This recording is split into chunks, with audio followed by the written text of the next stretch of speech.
Why so many EV companies fail? The EV revolution has given entrepreneurs the ability to make history and money. Elon Musk's wealth soared when Tesla shares rose. Let me introduce the Cybertruck.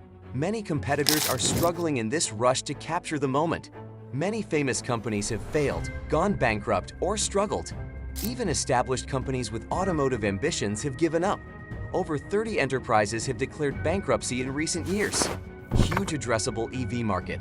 In 2023, Tesla, which owned over 50% of it in the US, sold over 650,000 vehicles and earned $82 billion in vehicle sales and leasing revenue worldwide.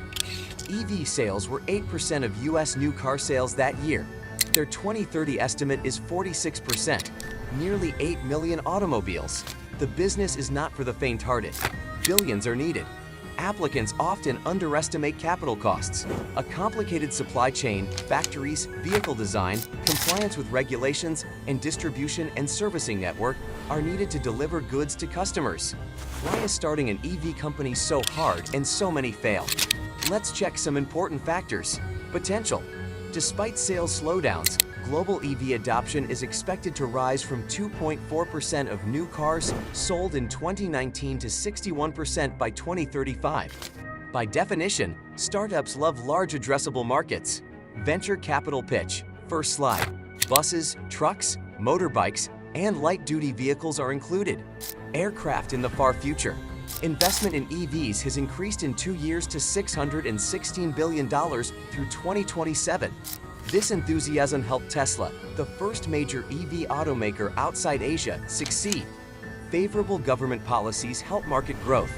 Countries willing to decarbonize offer incentives, subsidies, and other benefits to help start. Tesla received over $5 billion in zero-emission vehicle credits since 2021. Every time they sell a fuel-burning vehicle, automakers must buy credits from Tesla or other EV or plug-in makers.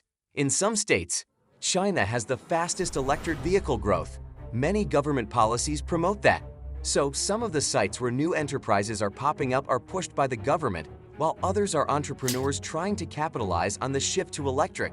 However, this period of rapid growth and promise has seen some high-profile failures. Apple, one of the world's top firms by market capitalization, dropped its Titan automobile project. The British company known for bagless vacuum cleaners, Dyson, abandoned its electric car plans because they weren't profitable. Both businesses have great profitability and return on capital. I sort of agree. You need considerable innovation to enter the automotive. Indifference. Bringing a car to market requires technical and design skills, execution, obtaining manufacturing space and suppliers, facing strict and complex laws, and introducing something new. Startups offer fresh start possibilities, even if you have an advantage. You must learn all these difficult things the large automakers do. You must learn design and supply chain building, lean manufacturing. You must learn to sell, repair, maintain, and provide after-sales service. Above all, it requires finance. Money. Focus on capital returns, not stock prices. Actual capital returns aren't good. This industry is capital intensive and competitive.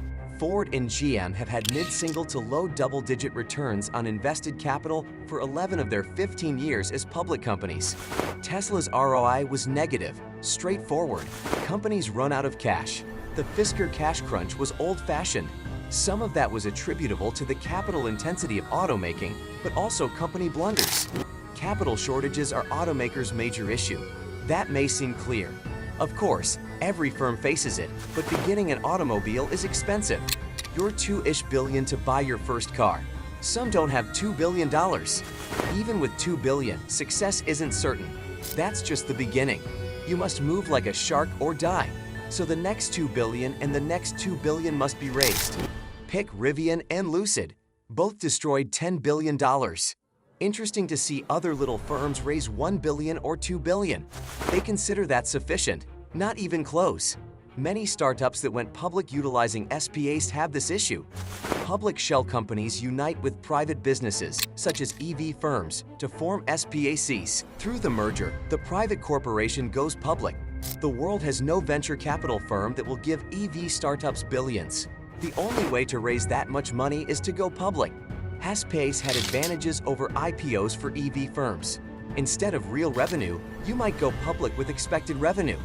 These enterprises could use markets to raise funds, according to the SPAC pledge, not the story. Not like retail investors poured money into Tesla. Daimler and others invested as needed, then debt and other things. Pre-revenue startups shouldn't be public. Pre-revenue companies struggle to keep ahead of the bow wave and attract investors willing to invest billions in a firm. Manufacturing.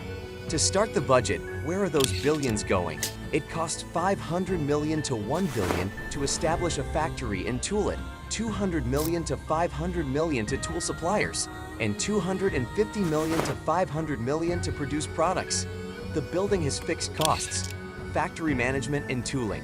After building and tooling a factory, you must create a set number of automobiles to cover fixed expenditures. The parts seller will say, I have this high fixed cost. It costs $50 million to build 200,000 cars for you. Only 20,000 cars are requested. I need my money, but we don't have any. You don't get parts. Keeping everything operating while waiting to launch vehicles requires $100 to $200 million a year. After launching, you need more growth funds to build the second vehicle and maybe a second plant. Companies take different approaches. Vertical integration means doing everything yourself, or almost so. Outsourced part or most of the work. Some use donor vehicles, which are repurposed vehicles or parts from another manufacturer, such as chassis or powertrains. On their endurance pickup truck, Lordstown started with a donor body. Elms began with a Chinese vehicle. This can save you from building something from scratch, but you can only alter the car so much.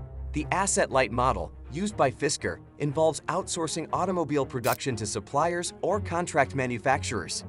Paying an experienced outside firm to produce a car in a factory already built may seem like a good deal, but it adds up. According to AlixPartners' Mark Wakefield, bringing a vehicle model to life can take 2 to 4 times the projected hours. Nobody designs it once, and it's right. Electric vehicles are exempt from pollution laws, but they must also follow many other rules, including the Federal Motor Vehicle Safety Standards. Because FMVSM may murder people instantly, their entry barriers are aggressive and severe. A car must also be refined enough to drive comfortably. Vibration and driver-important issues have intricate interdependencies. Loudness, vibration, and harshness are what McDuffie means. Car makers must ensure all parts fit flawlessly.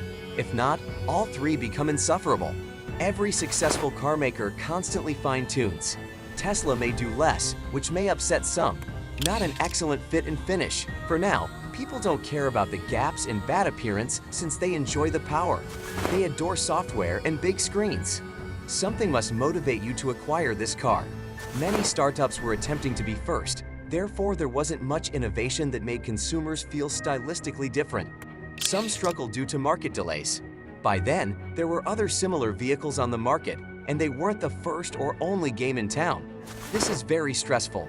Possibly the biggest issue for any EV or car beginning. Need to change everything and be distinctive, but there's a lot of tried and true in existing vehicle designs, approaches, and validation processes that you risk by not doing.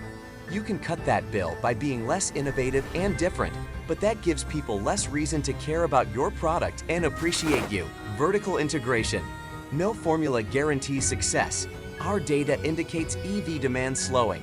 Tesla missed even the worst first quarter 2024 delivery expectations. Nearly 35% of shares have declined since January. Rivian's first quarter deliveries were better than projected. Today resembles the early motor industry. There were hundreds of tiny businesses, especially in Detroit, the business center. Within a decade, most of those died and only a few survived. The main three of today are GM, Ford, and the leftovers of Chrysler, which amalgamated with Fiat and Peugeot to form Stellantis.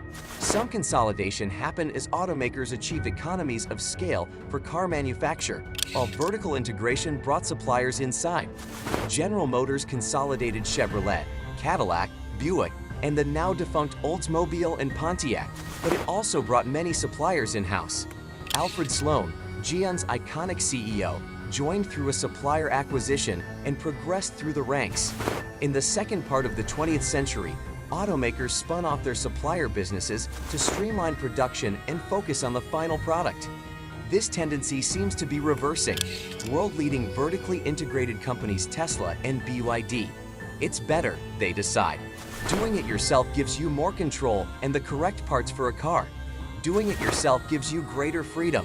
However, it is very expensive up front. They may be repeating an industry trend, but their market share and survival rate imply they will be around in another decade when many of their competitors have failed. Even though many new enterprises are being founded and delayed, history shows it won't last. Which topics would you like to see covered next? Let us know in the comments below. And as always, thanks for watching.